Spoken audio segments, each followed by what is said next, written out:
Hello, and welcome to our new series of your weekly politics roundup, Yes. which is planning to be around a half an hour episode each week where we round up what has happened in politics this week so that we can all, together have a safe place where we understand Safe place. maybe what has happened this week in politics, because there's a lot of media and there's a lot of, thoughts that Biased many of us will media. have on our media, biased media, but also media that fails to fully educate and accurately represent what is going on in the world today. So we want to give our idea of what's going on, a bit of our opinions, and explain to you, hopefully our aim is to have you be able to watch this every week and feel like you're up to date, at least briefly, on what is going on Sometimes in the world today. What we think, but also give contrasting views on it, and I think give the total picture as well and what we think. But I feel like what better week to start than this week, especially in UK politics. Go on.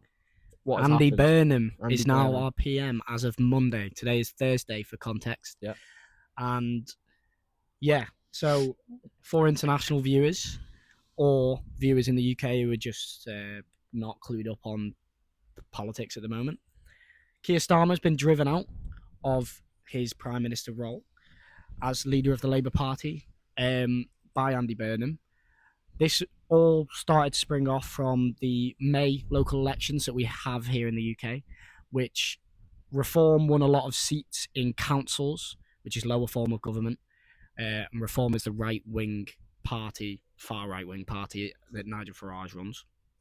And yeah, so the fear of the Labour Party is that Reform are gaining a lot of traction. Labour were doing pretty abhorrently terrible in the polls, and so Keir Starmer was, as an unpopular leader, one of the most, maybe the most unpopular leader we've ever had. I'm pretty sure. Well, this is the interesting thing. Was driven out by Burnham. This is the interesting thing. As soon as he announced he was resigning, leaving, it seems to be sort of a shift, and I think people start to see him as human again. A little bit. One of the most British things that happened on Monday is as soon as Keir Starmer left number 10, he went to the pub.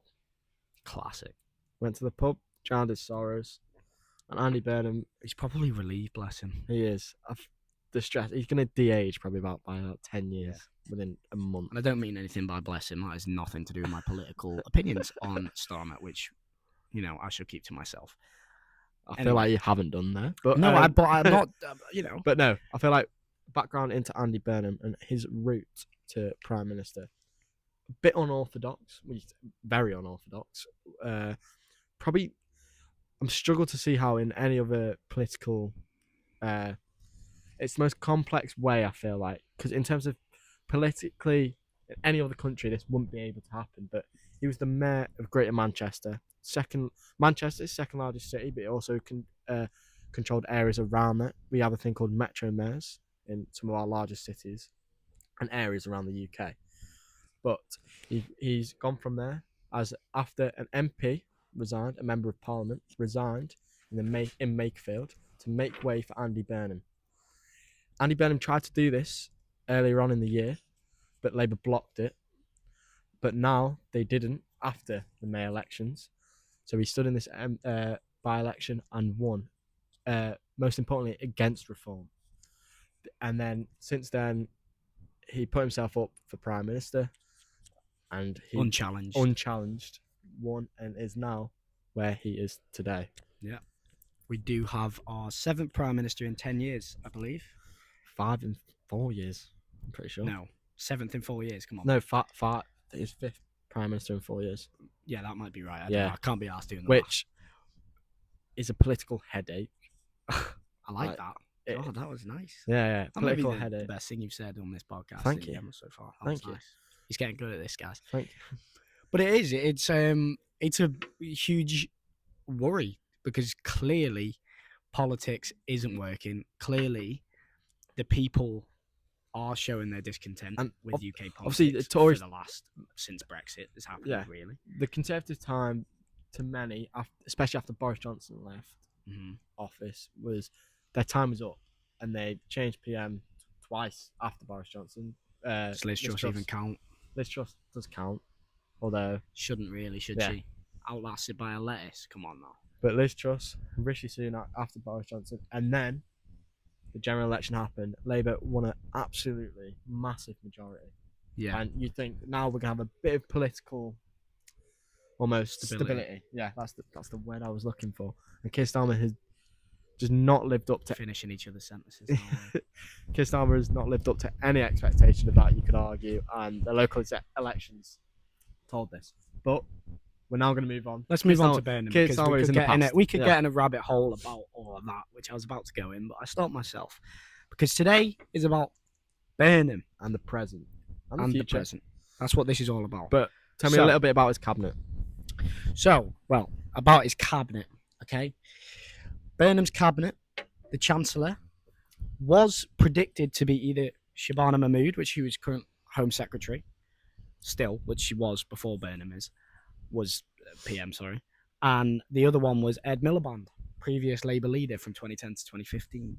But instead, Burnham chose John Healey. Yep. Very odd choice that no one really saw coming. So it was a rogue pick. I think it's become clearer now why he was chosen. He's seen as a safer pair of hands in the economy. He's described as a safe pair of hands, yeah. Yeah, that's what he's described as a safe pair of hands. I wouldn't say he was on the economy. A lot of people just describe him as a safe pair of hands. John Healey was previous Defence Secretary under Starmer. He left around just about under 2 months ago over a dispute with Starmer, and Healey was arguing he wanted more spending on defence. This is a very experienced politician. Very experienced. Yeah, I mean, 1999 to 2001, he was Parliamentary Private Secretary for Gordon Brown, who was the current Chancellor, so he has been in the Treasury. And then from 2001 to 2010, he was in multiple different minister roles, and he's still been in opposition shadow roles as well. Been in politics for ages. That's why people think he's a safe pair of hands, maybe. Although, having said all of that, not really expressed before he went into Chancellor role any, clear ideology or plan for the economy or, ideal for the economy. We're still left in the dark with John Healey, really. And I think one of the main reasons Burnham's done that is because I think he wants control over the Chancellor role. I think if he was to pick someone like Ed Miliband, who's clearly shown in the past multiple times, he's quite a plan-driven, his own ideologically driven person. Former Labour leader. Exactly, as former leader, he knows that Ed Miliband will want control over the department he's given. And if Ed Miliband was Chancellor, his own plan might come and clash with Burnham. Whereas I think, to be honest, from the way that I look at it, I do think one of the big reasons Burnham may have installed John Healey as Chancellor is because he wants John Healey to not be too combative to his own economic plan, rather than have his own plan that denies. You're absolutely right, and I think a bit of a yes man, if you will. On the topic of Ed Miliband, he is in a very powerful position. Foreign Secretary, and in my opinion, this is a safe pair of hands. It's someone in the current political climate you want, because he won't jump into decisions rashly.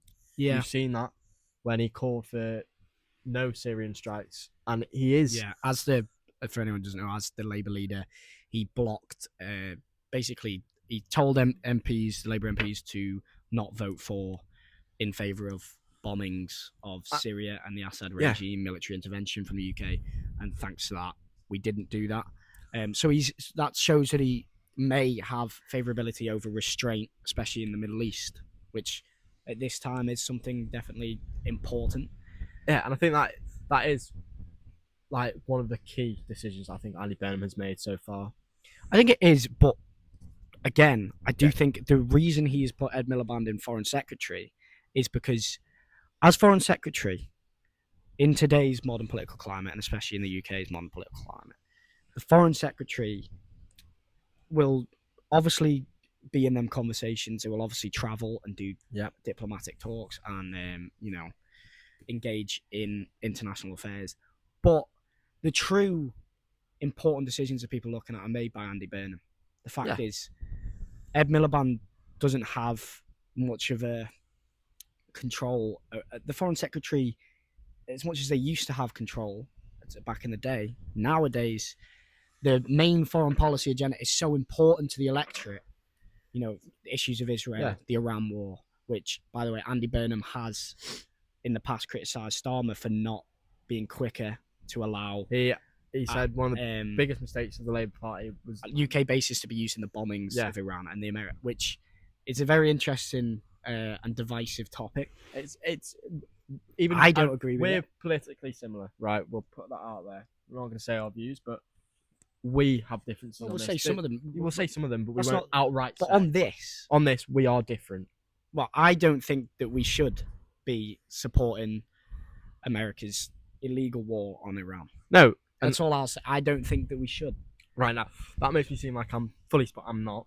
No, I'm not saying that. It wasn't intended. I know, but I do think there are challenges that come with completely eradicating. I agree with that. I think 100% are. And I'm a lot more cautious when it comes to relinquishing any sort of control that we have. I feel like it'd be very dangerous. So I am skeptical on that issue. But I will say Andy Burnham did come out, and in I think it was 2015, when he was also, by the way, he ran for PM. Not PM, sorry, Labour leader. He has done twice and failed twice. Failed twice before. And when he did say his first visit would be to Israel. But since then, he has now said that the Labour Party got it wrong on how they handled Israel and the whole sort of political climate in 2023 since Starmer has come in to power. So it's interesting how he will do it. However, just to combat that, he doesn't call Israel's genocide a genocide. He also hasn't, in terms of his rhetoric and his language, he has expressed appeals to do things differently in regards to everything, but also specifically in regards to Israel and the conflict in the Middle East. But he hasn't set out specific things. For example, what a lot of people on the left will be looking for, which is the stopping selling of arms. For example, F-35 parts for jets. F-35 are jets that Israel use in Gaza and Palestine. So he hasn't set out specific things that he's going to do. He has, obviously, I think as a political tactic with such a divisive issue, has chosen to not detailedly say that he's going to do any of those things, which I do think is a purposeful decision, political decision. It absolutely is. And I feel like so far, obviously it's very early days, we're talking nearly 72 hours into Andy Burnham's becoming PM, but I hope, and the whole of the UK will hope, that he's a lot more clear on his decisions and on his policies than Keir Starmer was, because that was one of the problems. People sometimes didn't know where they stood or where Keir Starmer was even standing, especially in terms of foreign policy. So 100% agree. I think that is what the UK public needs. It's also what UK politics needs, because I think we're at a very risky time. That if he doesn't do that, Andy Burnham fails. If Andy Burnham fails, Reform are going to be the next government. Going to form the next government. In some regard, I would go as far to say, I'm not saying that obviously that's not fact. I'm saying that's a highly likely position that we're in. It becomes increasingly more dangerous. Obviously, for those of you who aren't aware, also currently a by-election in Clacton is happening. If you want to call it that, yeah. With none of the traditional parties standing, only Reform has stood after the leader of Reform, Nigel Farage, who was also the MP in Clacton before he resigned. He's the only one standing out of Reform, Labour, Liberal Democrats, Conservatives, and the Green Party. The rest are independent of politicians. You can't say politicians with any. Well, just no credible. Other independent people looking to get elected. But the whole basic idea of that, his idea is he's getting investigated for a scandal over a £5 million gift that is getting investigated because obviously MPs should declare financial gifts, or, well, maybe not gifts isn't the right term, but financial donations, because he's claiming it's an unconditional gift, but obviously that has influence in politics, and that's for the investigation to decide. But before this investigation has come to its close and decided what the repercussions of that are, Nigel Farage has chosen, in a political stunt, quite frankly, to resign as MP for Clacton and stand in the by-election again.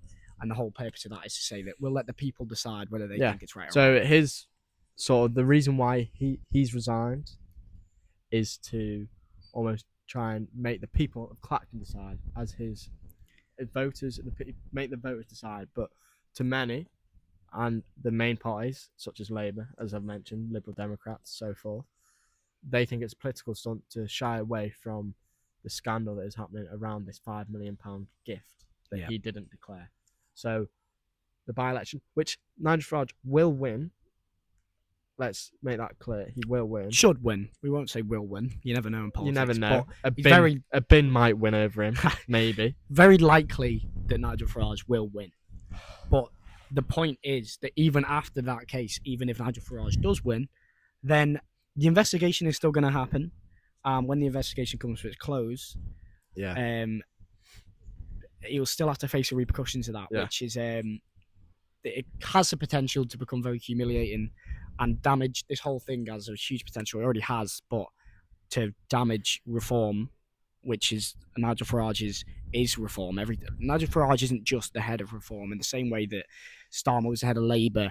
Reform is Farage. Without Farage, there is no reform. Whereas without Starmer, there is a Labour. You know.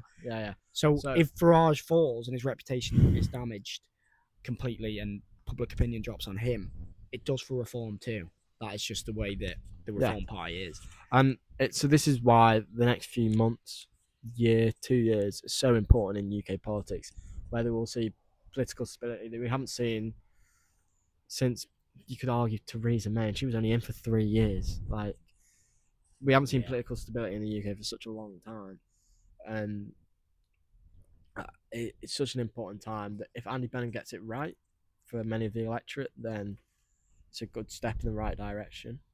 But if he gets it wrong, it opens a whole minefield for literally anyone could walk through. So we could see UK politics completely changing. The 2029 election. I think one of the biggest, if it's to happen in 2029. That is the 2029 is the last time that Labour can call a general election.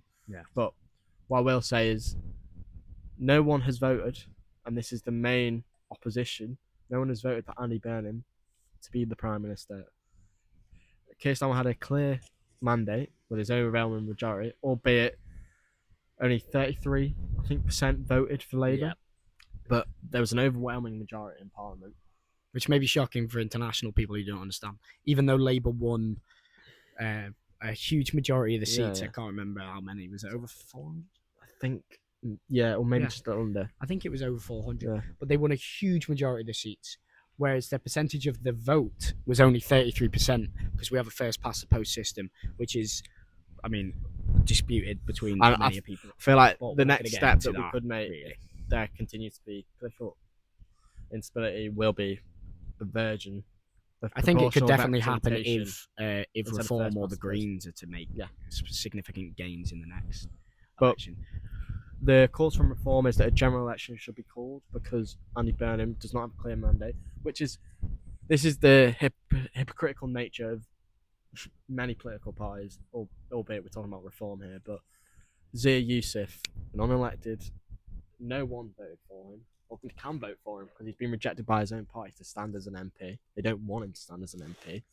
He is calling for a general election because he feels like that Andy Burnham is what no one voted for, even though he voices his opinion all over mainstream media without ever being elected. You've got Reform MPs that have defected from the Conservatives, like Robert Jenrick, Lee Anderson, calling for a general election. Also. No, that is still it's not a widely held belief yet, because what will be interesting to see is if Burnham tries to do anything that other parties deem, divisive, too radical or divisive, that doesn't match the manifesto of the 2024 elected Labour Party, then that is when we could see a potential early general election, that's why it's very important to keep on note of the popularity, to touch on that, since Burnham has been Prime Minister, there is an increase in Labour's popularity hugely Yeah. now, which is a good thing Albeit- for Labour, but albeit we're that talking could about- definitely fall again. Albeit we're talking about Into the 72 poli- hours, and obviously there's going to be a bounce. There's always. Well, I don't know whether that poll was done. I think that poll might have been done after like Keir Starmer's resignation weeks ago, when everyone knew that Andy Burnham was going to become I Prime feel Minister. But still, so far he's introduced 2 key policies and one is a £2 bus fare cap. well, more than 2, I'd say. No, but in terms of the 2 most influential so far that he's announced that will happen, £2 bus fare cap that was announced yesterday. That will be he had done in Manchester as Yeah. mayor. Now he's trying to make it. Most bus companies will be held to the £2 cap fare. Yeah. Fare cap. But he also has said in October he's going to reduce VAT or remove VAT from energy bills, which will save people roughly around £40 a year, and that's not a lot. We know it's not a lot, but it's about. I feel there's a big. It's almost a big sort of idea put on small improvements. Making long-term. He's success. trying to. Yeah. Obviously, people. I feel like the electorate at the minute are just so frustrated and like they're like, "What's the point?" It is hard. It is hard.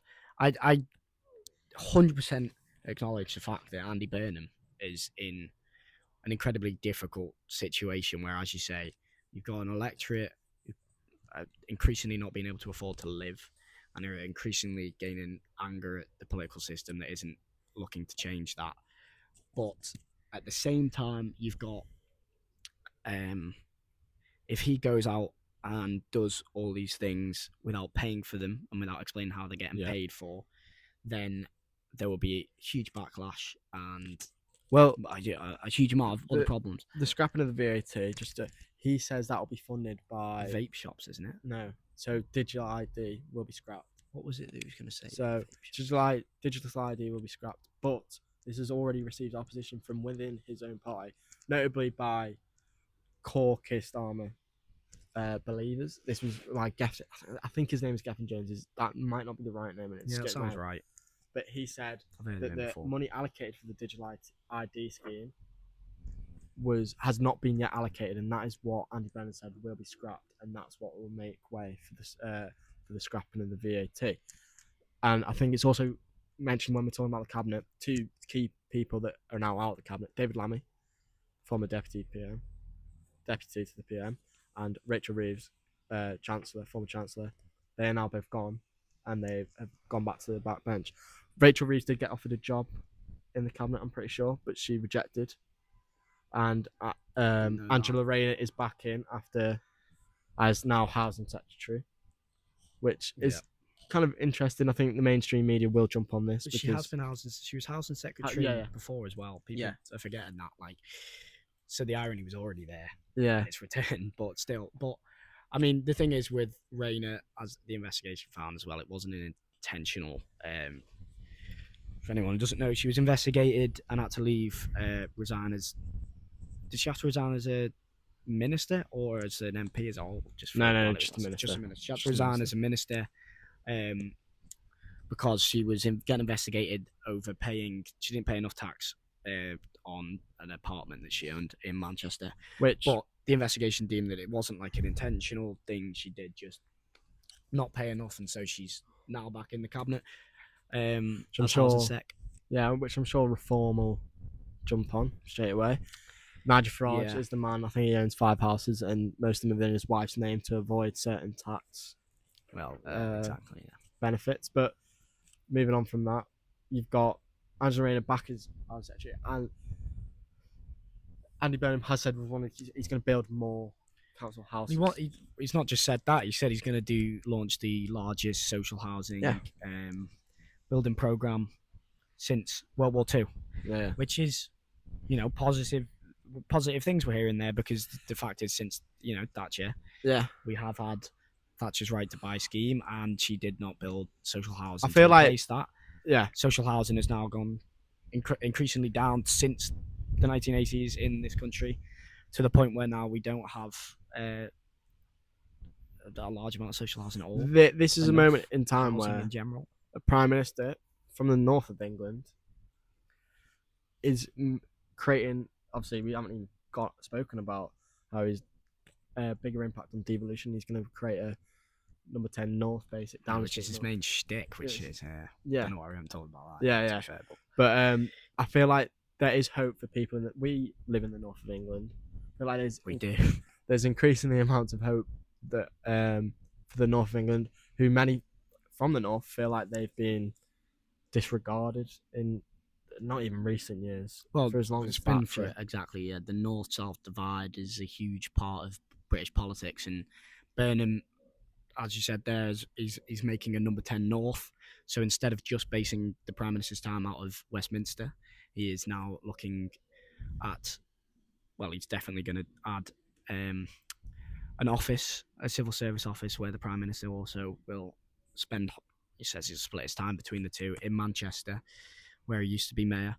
And the idea of that is, you called it like a nerve centre. The idea is that it can help sustain the north and help develop the north as well as the south, and sort of offer more. Andy Burnham's whole thing, and the whole thing he ran on, is based on devolution and decentralization of power. He fundamentally, ideologically believes that wealth and should be grown from the bottom up, and power should be given to more localized governance so that they can better tailor their policies and to the people who live there, because they know better. And the idea is that Westminster can't make decisions for these individual communities that have their own issues, and have, if they were to get given power, they will better be able to manage their finances, which is more. It's much harder for his argument. It's much harder for Westminster, with all the bureaucracy, to know what affects the people living in these towns, especially in the north, that are so getting neglected and that have been in decline for a long time. Yeah, and which again, devolution I support, and I don't disagree with that. I do think that that's a good thing, especially from the north. I think that the development does stem from that, and more power should be given to localized governance to tailor policies. But I don't think that that's enough, and I don't think it's enough for most people. I don't think that the British public. And I think the main concern about the start to Burnham, albeit I'll say again, we're 72 hours into his leadership role, where all this money is going to come from, because there is real worry. You've got Conservatives obviously saying spending cuts need to happen, as they would usually say that, but like their 14 years of austerity. Yeah, but it's interesting to see how Burnham will decrease living costs for the workers, normal people of Britain, and create all these new kind of roles. And it's interesting to see how this will happen. And obviously, time will tell, or if it will happen. Yeah, I have no doubt, and I think a lot of people in the north, especially where we live, just outside of Liverpool, is Burnham has a presence here. I'm an Everton fan. I'm an Everton season ticket holder. Burnham supports Everton. He's a season ticket also holder. Hillsborough Law. Yeah. Obviously, big this was under Starmer's. With his Liverpool influence. This is under Starmer's government, but it was passed as soon as almost. Yeah, Burnham got in as MP, but Burnham was huge. He's pushed this for decades. Talks about how Hillsborough shaped his political career. Yeah. So there is a tie to it, and I think Burnham is a good bloke. I do think he's a good bloke. This is the thing. This is the main difference, I will say, from Keir Starmer to Andy Burnham. For a lot of people, he's likeable. He's popular. Public image, Burnham is seen as a person that you can resonate with. You can see a person, a character in him. Keir Starmer was also seen robotic, boring. You didn't know where you stood with him. This is a clear difference, and I think it's a right step that had to be taken, because Keir Starmer was never going to become. He got to a point where he's never going to become more popular. He had to go. Whereas now, there's new hope for the Labour Party. Some people on the left, some people even centre right, they can see the positive aspects that may happen. But there are. I think you can even see that with Badenoch, the Conservatives. Like the sort of relationship and banter they've already had about the black shirts he wears, but just in general, the way she speaks of him it's not seen to me as point scoring, toxic, like damaging Well, but as it had, and it definitely could turn you into could, that. you, And but yes, obviously, if you're going to will. talk about, I mean, that's something Burnham's talked about is trying to eliminate the point scoring culture around politics and And the I think that, divisiveness. And I, by the way, I think we all agree everyone in that the is a UK agrees that this is a step good that needs thing. to take, because sometimes, It's a especially it's a very good thing. PMQs, if anyone's ever watched, it's childish. It's downright stupid. The stuff that some people say in it, the cheering, the jeering that goes on, sort of old fashioned. Andy Burnham said that he wants to move away from this sort of culture. And Kemi Barrett today has welcomed Andy Burnham. She's obviously going to have her own reservations, and she's going to pressure him. It's easy to start like It's that. easy to start. Which is, but I think, as you say, we all agree that that is a good thing and a good step that we should all look forward to taking. The issue, the question now is whether it can happen, because it's also, it's not just Burnham. Obviously, he leads the way, but UK politics as a whole needs to sort of get behind that. Yeah. So And we'll see how time it will turns tell. out. Time will tell. That's definitely a good Early thing. days. Like, for what it feels like to me, is and this is my own personal feeling towards it, is that Burnham is, in the speeches and even in his address, this first address to the nation outside Downing Street, without the whatever you call the stand, basically. whatever. Apparently, by the way, this is what Farage says. He's got under his skin already, apparently, because he said. Surprise. Yeah, but moving on. That's besides the point. Even in that speech, I do feel like every time he does hold these speeches and he does talk about working people and trying to improve their lives, I believe that genuinely he does want to work towards that. There are genuine goals that he is, wants to do. But there is a sense that there's a lot of things he's saying, and a lot of the general rhetoric is positive and people are, but his actual plans are still very unclear. He never made his plans clear going into government, and that scares a lot of people. It worries me. Rightly so, It by makes the me way. have a lot of questions. And as I said, his main thing is devolution and decentralization. Yet, I think that ignores the as much as I support that, I think there's undoubtedly so many more questions of okay, that's a long term. You talked about a 10-year plan. What is actually going to happen soon? Are you going to deal and address the national problems that we face? And it's things like a lot of there's a growing support, and especially with the growing of the Greens, for like a wealth tax, right? And with a lot of the rhetoric that Andy Burnham's been talking about to try and improve and reduce the cost of living and do all these things, a lot of people are saying, right, you're saying you can't finance this, you're saying you're doing this or that or whatever, and he won't advocate for a wealth tax, for example, which a lot of people on the left are saying, this, if you were to do this, this could help us pay for a lot of the things you're talking about.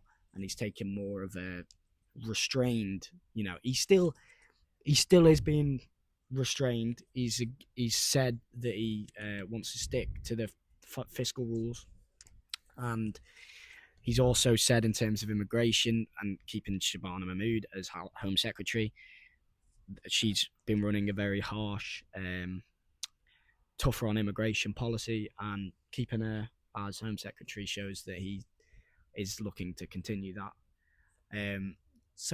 There's a lot of things, and Andy Burnham especially as well, very focused on domestic policy, doesn't really like talking about foreign policy much. He has, as we said before, he talked about the Iran war, and he thinks that the UK should help and use their bases as much as possible. But he tries to avoid foreign policy and talks more about domestic policy as much as possible, especially at a time when people are more, I say that, people are increasingly wanting answers to their own personal lives, but at the same time, and for example, these questions, the conflict in the Middle East is a huge part of how people vote. These questions will be answered in the weeks, months, years of Andy Burnham's leadership. But again, 72 hours in, time will tell. Yeah, and I hope he can do a lot of things he's talking about, 100%. And as I say, I do think that Andy Burnham is a well-intended, good person that has good vision. But whether his vision is detailed and planned correctly, and to actually make a lot of the things he's talking about happen, we shall see. Now, may I talk about the Houthi rebels in Yemen? Yeah, moving on. Because I feel like we've been yapping a lot. I feel like Yeah. it's good stuff, but we want to make this relatively short and concise. Wider political. Yeah, in the in the world today, in Yemen, the Houthi rebels have said that they are going to blockade Saudi Arabia in the Red Sea. Oh wow. From for oil, like for oil purposes, but also because obviously the conflict with the Houthi rebels and Saudi have run a naval blockade, causing one of the worst humanitarian crises in the whole world right now in Yemen, as we know, and escalations in that conflict have led to the Houthi rebels deciding to run that blockade. It's between Djibouti in Africa and Yemen. There's a tiny strait. It's annoyed me that I forgot the name of that strait because everyone's talking about the Strait of Hormuz, which is obviously incredibly important for oil. But 70% of the world's oil goes through that. Well, strait. Yeah, and if you thought this is the region where, say, Somali pirates were prevalent, it's because this. So it's not a canal, but strait is so tight. Hugely important for the world's global oil supply because obviously the Suez Canal. Yeah. So that could cause a huge problem for cost of living again, just at a time when the Strait of Hormuz is still getting shut. And this week, as we've seen, well, I think it's 10 or 11, maybe 12 days straight of American bombings of Iran. Iran have also bombed Jordan within the last week, I think, American bases within Jordan. Yeah. And America is, I think some soldiers have died, and Trump's told them to rain hell in the last week or two, a 19-year-old was killed from the US Army, and a 25-year-old, which has resonated with a lot of people in the US. It's caused the Democrats posted it on their social media. So, was it I think it was the Democrats. I could be mistaken, but it was certainly more of a liberal organisation that posted this online, as they would. Might be I always see headquarters. Pardon? Headquarters doing stuff like that. I don't know headquarters, or Korea. But over the last, I think, 24 to 48 hours, Donald Trump has announced that he has had good talks with the Lebanon leader, and he is now chartering planes from the US to the beautiful country of Lebanon. So soon it'll be Trump Lebanon. Yeah, maybe. Trump Beirut. Yeah. Anyway, that's a topic that we'll come back to, obviously, in the weeks, because it's going to be changes. But it has escalated, Well, exactly. It's like we were about a month ago. We were in Porto and on the wine tour, and I remember there was a ceasefire for this, and they'd agreed a deal to reopen the Strait of Hormuz, and then it literally like a day later, one of my mates told me that the deal was off and Iran had something had happened again. Yeah. So the conflict is ever changing, but at the moment it's looking some of the worst it has. It's like the whole world's just asking for it to end. Yeah, and keeping on a similar topic to that region, the Middle East, last 48 hours, New York City Mayor, as many of you are aware, Zohran Mamdani, has released a video saying that although he cannot, and New York officials cannot, they don't have the international law or basis, legal basis to arrest Netanyahu.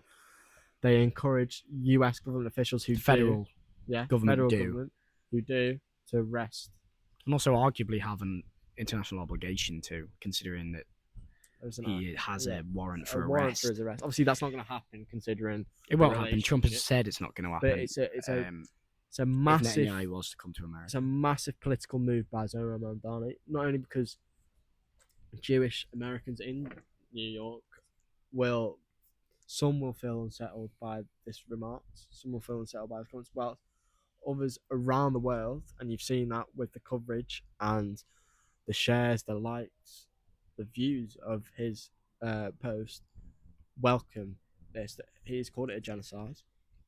He has said that Netanyahu, also, which I will say, he did say anyone who has an arrest warrant out for them, they would encourage to be arrested. So it's not 100%, just yeah. limited to Netanyahu, which some people decide to report on that he only wants Netanyahu. It's not. It's anyone who has Well, arrest that's the warrants out from the important part ICC. of it, though, isn't it?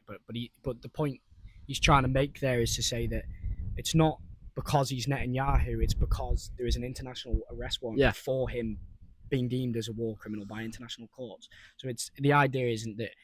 I think the whole point of him mentioning that, just in general, was to just say this isn't some sort of targeted me against Netanyahu, I don't like him sort of thing. It was trying to explain to people, which a lot of people mightn't be aware because of the lack of coverage or lack of. I mean, these international organisations are increasingly becoming ignored in modern politics, but it has been called genocide by international organisations and declared one who've looked into it. Benjamin Netanyahu has been given an arrest warrant internationally. Well, so these it's been international out for organisations, is it 2 years? Exactly, it's been out for ages because he was decided as a war criminal and it was decided as a genocide ages ago. But as you say, with the rhetoric and with the conversation around it being so sensitive, this is a big deal, despite international organisations having said this years ago or months ago. The point is it for, and as you say, with New York having such a large Jewish population, which will be, some will be in favour and some won't be in favour of what he's saying. But I think it's a movement 100% in the right direction, in which he's calling it a genocide, which I think is incredibly important. Well, I feel like what you must reiterate here is that this is an arrest warrant by the ICC. It's not just sort of a statement. Zohran Mamdani hasn't made an arrest warrant. No, he hasn't made it himself. He said he's going to abide by international obligation. He's saying that he encourages the federal government to abide by international obligation to arrest Benjamin Netanyahu, who has been declared a war criminal by international courts. Mamdani is probably, in my opinion, and I think a lot of people's opinion, he's probably one of the most concise, eloquent speakers that there has been in a long time in politics. And I feel he's a very good politician, and I don't mean that in terms of his policy or whatever. We can talk about that. Yeah. But I mean in terms of how he conducts himself, speaks. He's never caught out usually, and also that guy's got a great smile. But that's a huge part of it. He's an incredibly likable person. Even Trump likes Zohran Mamdani, right? He obviously has his differences and might call him a communist. But Trump has a relationship with Mamdani, which is very difficult for a lot of political scholars to understand. I think it's because he admires the way that he conducts himself. Yeah, and in some ways, I feel like it's a very bold move considering most of the world leaders' world view in terms of at the top what believes is going on. It's not. No one really. Everyone knows that Benjamin Netanyahu will not be arrested. It's 99%. He won't be. He won't be arrested. But it's about Trump. The statement that's being made. No chance. And what I want to distinguish between, and you definitely will do as well, is that it's not anti-Semitic. What his comments have made, which some people have said it is. He's not attacking Jewish people. Not at all. And one thing that also needs to be addressed is that the rise of anti-Semitism is linked to obviously the factors that are going on in Israel and Palestine. Yeah. Some people get it wrong, stupidly wrong, and focus on anti-Semitism. The Jewish population. We can talk about that across the world, but I mean, especially with in the UK. With the synagogue attacks and stuff, it's disgusting. It's rising condemned. Horribly. Yeah. And as you say, it needs to be condemned and stopped. And one of the ways that can happen is being more honest about what's happening in Israel and trying to stop what's happening in Israel. Yeah. But anti-Zionism is, is different to anti-Semitism. Very different. Anti-Zionism is against Israel's regime and apartheid. Whatever your beliefs are, whether some people think Israel have the right to defend themselves in the way they do. Mm-hmm. Some people feel on the other side, they feel what they've done is a genocide. But including international consensus, but people from academics and scholars. Yeah, but people need to distinguish between anti-Semitism and the condemning of Israel's actions. And politicians haven't done enough. You can do both. you can do both. Politicians haven't done enough on either side, which is the problem that we now face in the UK and large places around the world, and it needs to be addressed quickly for the sake of both sides, because both people are now getting persecuted. Well, not persecuted might be the wrong word, but both groups are being targeted. Both groups in terms of Jewish people. Jewish people. Jewish people all over the world are suffering because of rising anti-Semitism, which a large factor of that is attributed to what Israel is doing in Gaza. Yeah, and the misinformation that is spread. And the misinformation that is spread from it. Because, as you say, that sheer difference between Israel and Jewish people is a lot of things that a lot of people won't understand. A lot of these people that hold these horrible, abhorrent anti-Semitic views aren't able to attribute to that. And some people are and still hold them views, and those people are just horrible. And need to be held account for that. Yeah, of course. But that is, I'd say, if we're trying to be concise and short, this is sort of the end of this week's politics roundup. Yeah, I suppose so. Moving on to next week. A week is a long time in politics, as we know. A week is a very long We're time going in to talk politics. Probably different issues, similar issues. But tell us if you like it. Like and subscribe, and we will see you next week. Thank you. Ta-da.